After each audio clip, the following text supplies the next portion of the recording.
my name's Bill Reith.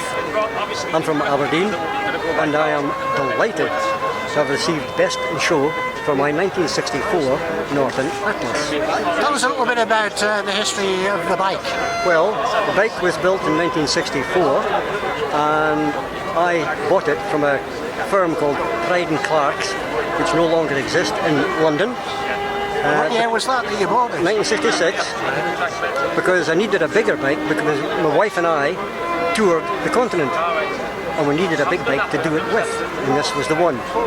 And we've been all over Europe with the bike, and I've had it now since 1966, and it's still going fairly strong. Tell us how many miles it's done and where it's been.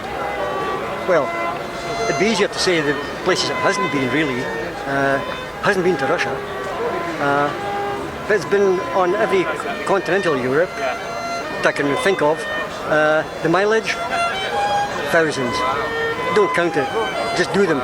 It's been round the clock and then some more. Yes, it has. Yes, it has. And has it been a good bike? Yes, it does. It has broken down on occasion, usually through negligence on my part. But it's here, and it'll get me home again.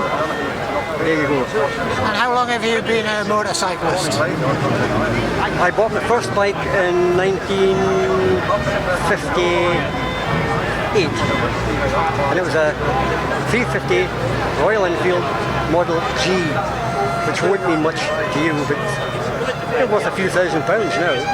There you go. It's progress. But once you got on to Norton, that was you, was it?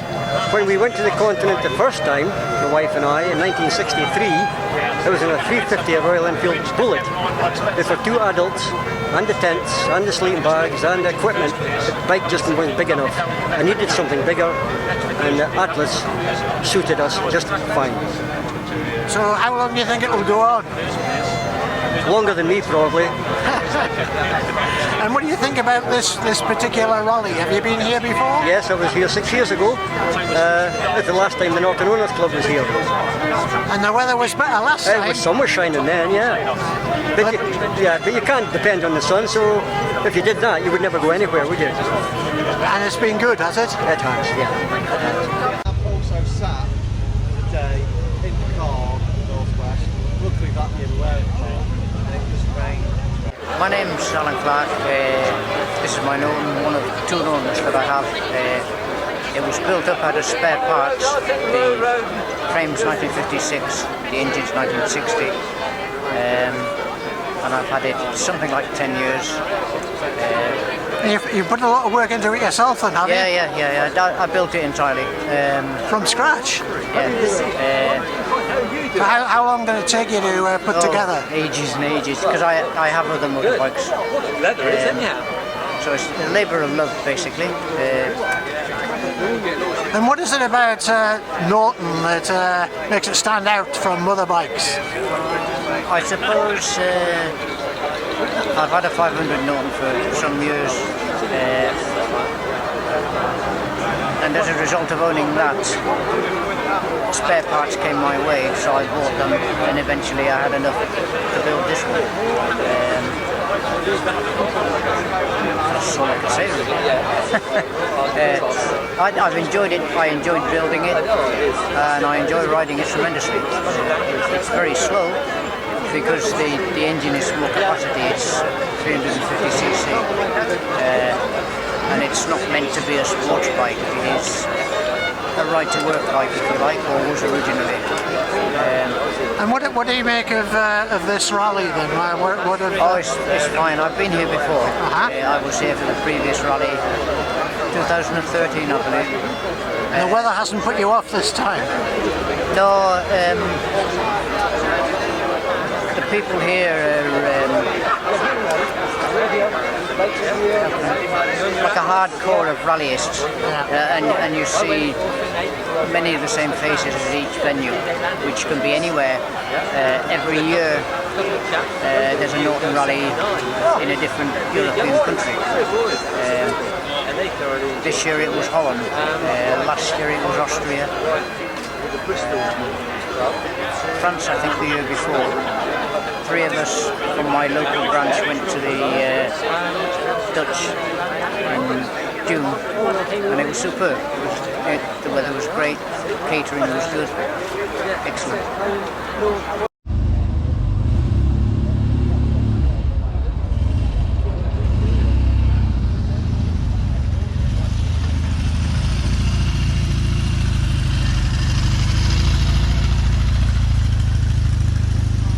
Hello, I'm Alison Byard and I'm the Mayor of Morpeth this year, and I'm delighted to welcome the Norton Owners Club to Morpeth for their Rampart Rally. They were here in 2013. I hear the weather was excellent then. It was awful last night when they arrived, so I'm really pleased that it's dried up for them to display their beautiful bikes in our marketplace this afternoon. And what an array of lovely bikes, some of them very old. I've just been sitting on one that's a year older than I am, so I'm going to go around and find out all about them. They're all beautifully kept, lovingly polished. They've had a lovely ride out this morning. I think it was a bit wet though, but it's lovely to have them here in Morpeth. They've been camping at the rugby club all over the weekend. This is the 60th, the diamond anniversary of the Norton Biker Owners Club. So congratulations to them, and I hope they have a great weekend in Morpeth. Now you've got a special reason for having an interest in motorcycles this year, haven't you? Can you tell us about that? Well, oh yes, it's very apt for me. I'm especially delighted because my Mayor's charity this year is the Northumbria Blood Bikes, and I've got an ambitious target of £15,000 to raise by next May, and that target is as much as it costs to buy a new blood bike, which we would hope would have Morpeth on it, so we would have our own Morpeth blood bike. So I'd be really excited. I'd love to be able to do that. And the blood bikers are here this afternoon, so we're here collecting. Also we've got here is the Great North Air Ambulance Service, who I fundraised for when I was Mayor the first time in 2015. So it's wonderful to see these two life-saving charities here this afternoon. And how is your appeal progressing? Pretty good. Haven't been at it very long, but I've got over £2,000, and my next challenge is going to be the Great North Run on the Sunday the 7th of September. So I've been training since September last year, because before that I couldn't run for a bus, never mind a half marathon. So I'm training up now. I'm hoping to do 10 miles tomorrow. Not long to go, very exciting, and I'm really keen to raise money for the Northumbria Blood Bikes.